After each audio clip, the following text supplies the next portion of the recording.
Hey everybody, KP here. Since I'm having issues with truck staying, I got this big behemoth. The only thing I don't like about it is it's front wheel drive. I wish it would have been rear wheel drive. But hey, I needed something reliable to get me to and from work when it happens.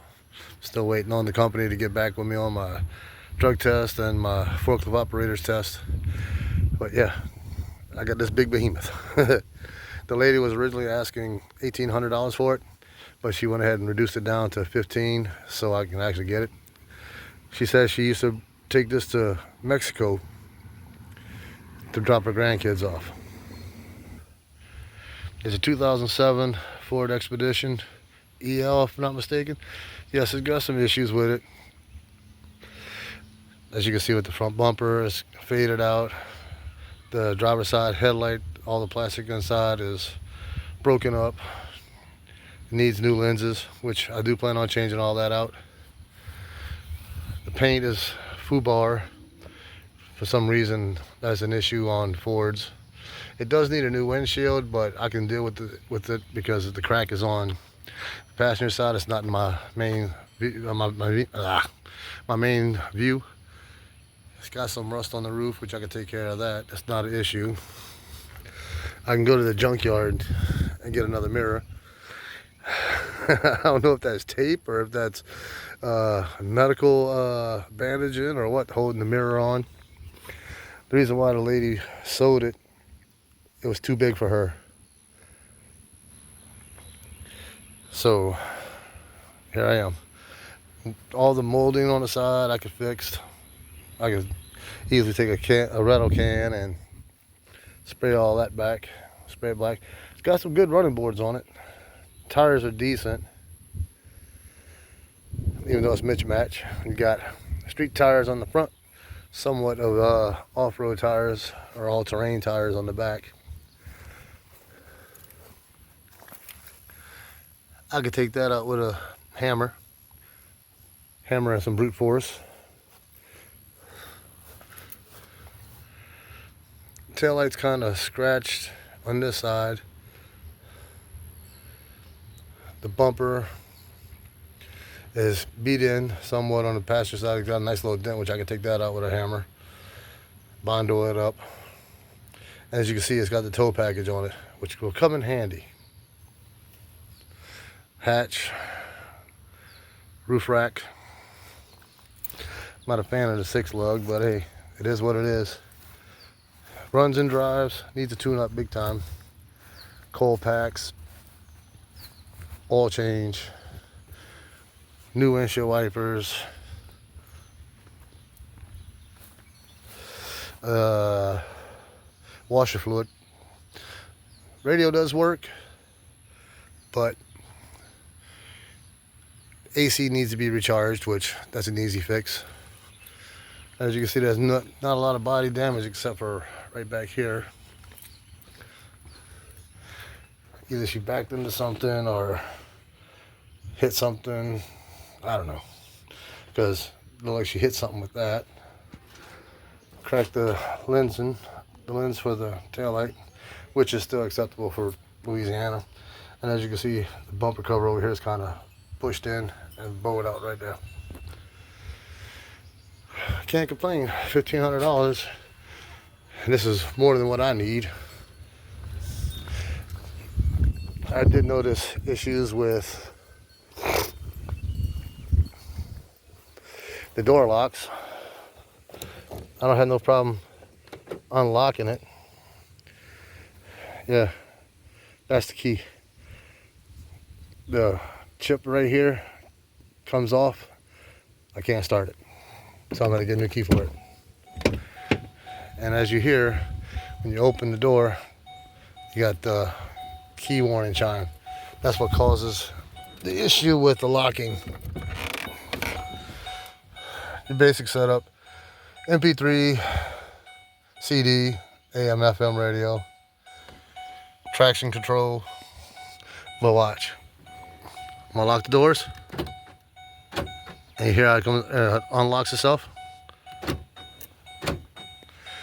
It's because something with the ignition. Other than that, it's not in bad shape. I can get another one of these.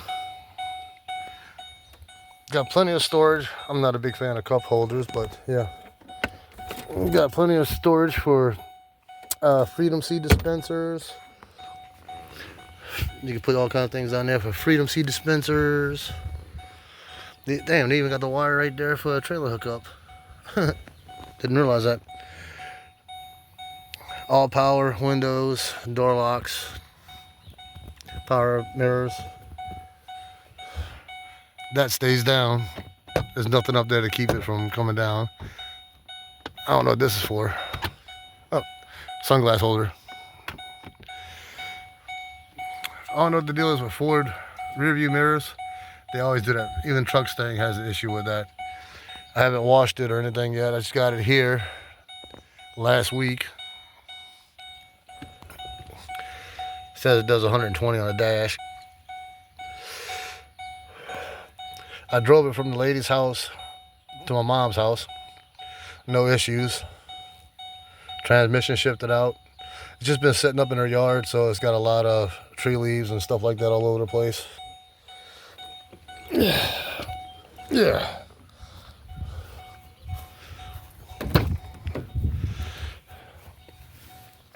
Don't get me wrong, the seats need to be really cleaned. And Missy has the a steamer for all that, so I can use that from her. I gotta get this. I don't know if I want to fix this or get another one from a junkyard. Rear seating, radio, heating and air and all that. You can fold these seats down. I might have to use two hands to access the back seats. And you can fold those seats down for extra cargo space if you're hauling a lot of stuff, which, you know me, I'm always doing projects. Damn. Found an oil filter, but I don't think I'm gonna use it. Kind of rusty.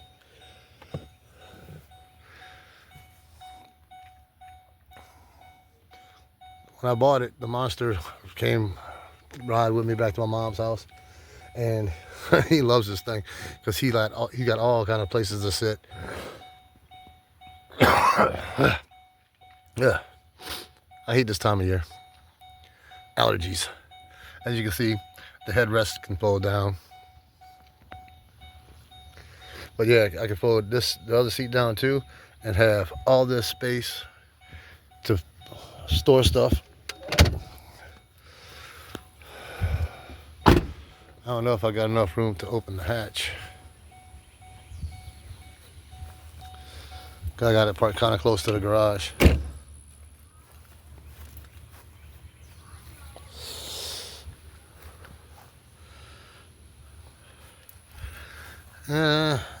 Tires need to be changed. But what can you expect? $1,500.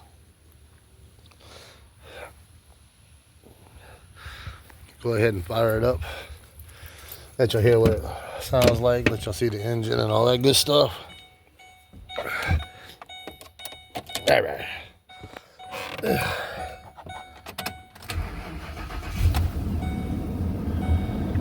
3. No, I don't. Thanks for asking. But you heard the radio works. Idle's a little high. But then on the dash, it tells you what's all need to be done. I don't know if you can see it. Low tire pressure, 18 miles to empty. Washer fluid level low. Oil change required. Driver's door ajar, because I got the door open. And it keeps repeating the same things over and over again. Before I bought it, I went ahead and run a code scan on it to see if there was any issues. The only issues it gave me was coil packs and spark plugs on the electrical side, so that's an easy fix for me. Just got to get the parts to do it. And let's go open up the engine compartment. Let y'all see that big old motor. Unfortunately, it's attached to a front wheel drive transmission. There's that big old monster. I'm gonna have to clean the battery terminals because they got a lot of corrosion on them. But as you can see, motor's not shaking much. Got a little bit of a shake.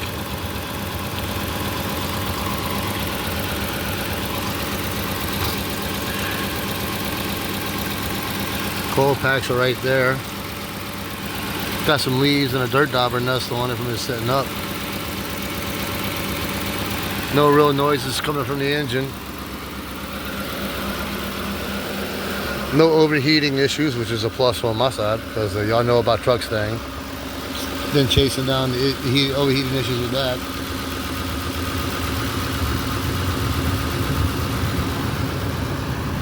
But yeah, what I gotta do is, man, I heard the fan kick in. What I gotta do with that is just throw some Freon in it, which is just a two-part step. You just connect it up, turn the AC on, and let it charge up like that. And get as much of the Freon you can into it. Which there's your connections for the Freon. Some of the hoses look like they're new. You can tell that's aftermarket. I guess they didn't feel like spending the amount of money to get the OEM style hoses, which I'll never understand. If y'all go back and look at the video on Truck Stang, you'll see how the cooling system is on that. It's got water that goes from the reservoir to the bottom hose of the radiator, and then goes from the bottom hose of the radiator to the water pump, and then it comes out of the either comes in or goes out through the thermostat housing. All the lights work. Don't get me wrong, it's got some issues right there, but you can still see the turn signal. I checked all the lights out when I got it back here, so runs pretty good, drives pretty good too. I had a little issue with the shifting at first because it's been setting up for a while, and then after I drove it for a little while to get it here, it's worked itself out, which probably needs a transmission service too. So put some tools on this bad boy and some Flowmasters. Like I'm gonna do all that. The license plate is not mine, so I'll be turning that in when I get it transferred. I do smell a little bit of gas fumes because of the coil pack's not running properly. Other than that, a decent vehicle. Can't complain for $1,500. But I do have to thank some special people. They know who they are. They don't want to be mentioned with helping. But anyway,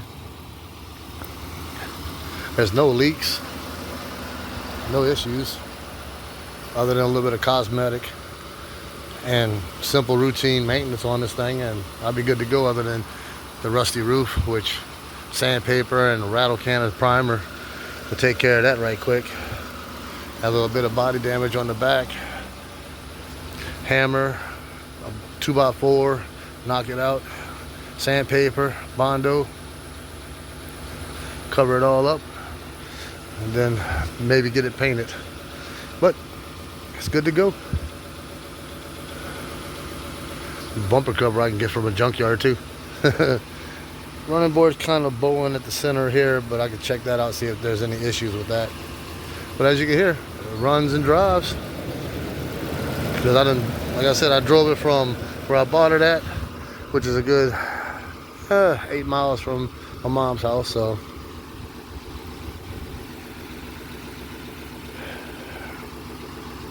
here it's steadily running.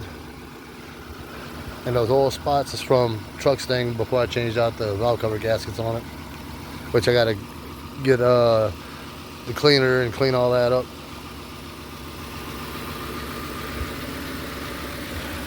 That might be a $100 part at a used car lot or junkyard, salvage yard, however you want to call it. So yeah, I hate to see what the thing's gonna take to fill it up. Could have one of them 26-gallon gas tanks on here. I know the Truck Stang has 16-gallon. Front bumper cover doesn't look too bad. The lower one just needs a little TLC. I need to check to see if the fog lights work. I could buy new lenses for that. That's no big deal. And yeah, running like a top. Ran the code scan on it, like I said in the beginning. No issues other than the coil packs and spark plugs. For something that needs some minor routine maintenance on it, it still runs like a champ. Don't get me wrong, I was on a 35-mile-an-hour road bringing it back. But once I get my insurance put on it, I can legally drive it. Cause I got 30 days to transfer it over in.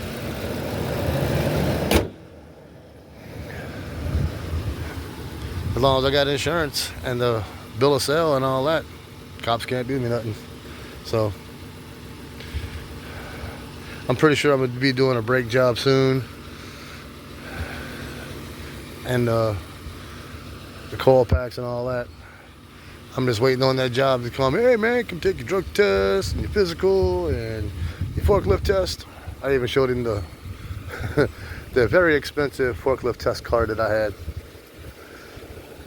It was like $250 for that one class. But yeah, other than that ignition, making all that noise with saying that the key is still in ignition, still good to go. But I noticed too something here. I got a couple coils right here. I don't think that's coil. It might be a fuel injector. See what it says on the box. Can't really make it out. It's faded out. They ordered it too. Anyway, yeah, it runs and drives. All the windows roll up and down, as you can see. Maybe 900 RPM.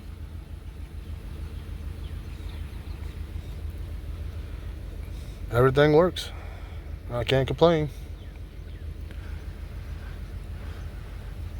Definitely needs a wash job. Inspection stickers are expired from last month. All the roof interior is still good. Got a couple little holes here and there, which I can cover that up with seat covers. Ain't no big deal to me. Be a good little vehicle to take a trip in. Throw you an air mattress in the back. Instead of getting a hotel, sleep in the back. Plenty of room. Ooh, I got a shaggin' wagon. Man, I hate that movie, Austin Powers. Ugh. But anyway, well, this was about a 2007 Ford Expedition. Figured I'd give y'all a view of everything with this vehicle. It's pretty cool for being such a big vehicle. Don't get me wrong, I wouldn't mind an Explorer, especially the one I used to have. I used to have a 2000 Ford Explorer 4x4. Well, that thing was nice. I hated getting rid of that thing. But oh well, I never did go off-road with it, so. And I'll see y'all in the next video. Later.